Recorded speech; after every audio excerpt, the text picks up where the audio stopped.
फिर जब किसानों की बात आती है तो इतनी सारी अड़चने क्यों? क्या इस राज्य में किसान होना अभिशाप है? जब भी कोई डैम का निर्माण होता है, जलाशय का निर्माण होता है, उसमें किसानों की जमीनें जाती हैं, 7% जमीनें किसानों की होती है। और आप लिख रहे हैं, स्वयं आपका उत्तर है कि परियोजनाओं को पूर्ण करने में काफी लंबा समय लगता है। कितना लंबा समय? ऐसा क्यों? आखिर ये भेदभाव क्यों? श्री जयराम कुमार महतो जी। धन्यवाद अध्यक्ष महोदय।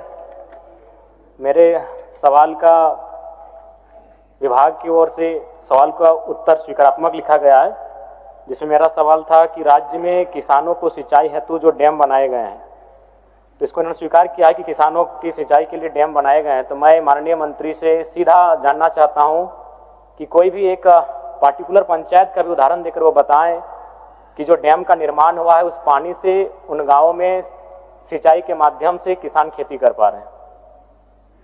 माननीय मंत्री जी। एक पंचायत का नहीं, आपको हम लिस्ट भेज देता हूं। पूरे जो मेरा झारखंड में करीब 105 अदद छोटे बड़े सिंचाई योजना पूर्ण किया गया है और 3786 अदद चेक डैम का भी निर्माण किया गया है, जिसमें 5,86,480 हेक्टेयर सिंचाई सृजन किया जा रहा है। तो अगर आप एक क्यों, यहाँ तो मेरे पास पूरा लिस्ट है, आपको मैं टोटल लिस्ट भेज देता हूँ।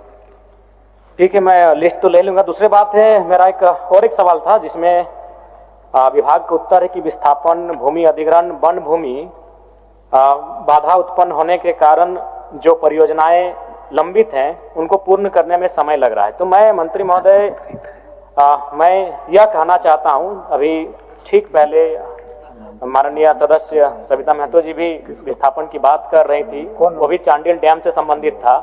तो मेरा कहना यह है कि जब भी कोई डैम का निर्माण होता है, जलाशय का निर्माण होता है, उसमें किसानों की जमीनें जाती हैं, 7% जमीनें किसानों की होती है। लेकिन जब डैम का निर्माण होता है, उसमें जब पानी की सुविधा देने का काम होता है, तो हम लोग बहुत आसानी से उद्योगों को पानी पहुंचाते हैं। जैसे हमारे टेनुघाट डैम का पानी बहुत आसानी से हम लोग सेल बीएसएल को देते हैं, हम कोणार्क डैम का पानी डीवीसी को देते हैं, हम डिमना डैम का पानी टाटा को देते हैं। तो फिर जब किसानों की बात आती है तो इतनी सारी अड़चने क्यों? क्या इस राज्य में किसान होना अभिशाप है? जब उद्योग की बात आती है तो अड़चने नहीं आती है, उनके लिए एनओसी आराम से मिल जाता है, हम पानी को आसानी से और माने सुलभ तरीके से उनके उद्योगों तक पहुंचा देते हैं। तो फिर ये बाधाएं क्यों आती? मंत्री महोदय, मैं जानना चाहता हूँ। आप लिख रहे हैं, स्वयं आपका उत्तर है कि परियोजनाओं को पूर्ण करने में काफी लंबा समय लगता है। कितना लंबा समय?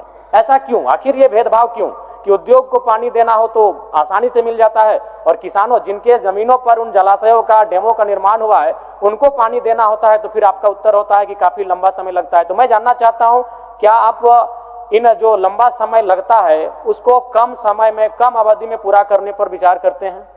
माननीय मंत्री जी। अध्यक्ष महोदय, पहले नहर के लिए हम लोग को बहुत जमीन लेना पड़ता था, जिसमें दिक्कत था। अब हम लोग यूजीपीएल सिस्टम से काम कर रहे हैं। पीटाण में एक बड़ी योजना, झारखंड का पहली योजना है, जिसमें 120 गांव 20 तालाब में हम लोग पानी स्टोर करेंगे। और जहां तक सिंचाई के लिए उपलब्ध अभी जो हम लोग 2029-30 तक का जो लक्ष्य रखा है, हम लोग रखे हैं, जो शेष योजना है उसको पूर्ण करने के लिए, जिसमें 4,43,840 हेक्टेयर का सिंचाई हम लोग करेंगे। और कहीं कहीं कुछ बाधाएं हैं, उस बाधाएं को दूर करने के लिए हम लोग यूजीपीएल सिस्टम ला रहे हैं, जिससे हम लोग को किसान का जमीन लेने नहीं पड़ेगा।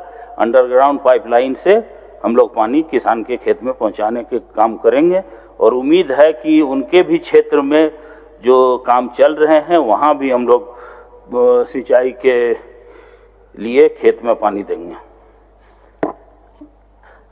2029-30 मंत्री महोदय जी, मैं आशा करता हूं, बिल्कुल मेरे क्षेत्र को नहीं, सबसे ज्यादा लाभ आपके क्षेत्र का मंत्री महोदय। पुनासी जलाशय परियोजना जो देवघर को लाभ मिलेगा, अजय बराज परियोजना से देवघर जामताड़ा को लाभ मिलेगा, और गुमानी बराज परियोजना से पाकुड़ और साहेबगंज को लाभ मिलेगा, तो संथाल परगना विशेषकर लाभान्वित होगा। तो मैं मंत्री महोदय से बिल्कुल आशा रखता हूं कि 2029-30 नहीं, आप कोशिश कीजिए थोड़ा सा और 1-2 साल पहले ही हम लोग 27-28 में अगर कर लें तो और बेहतर होगा। चलिए, धन्यवाद।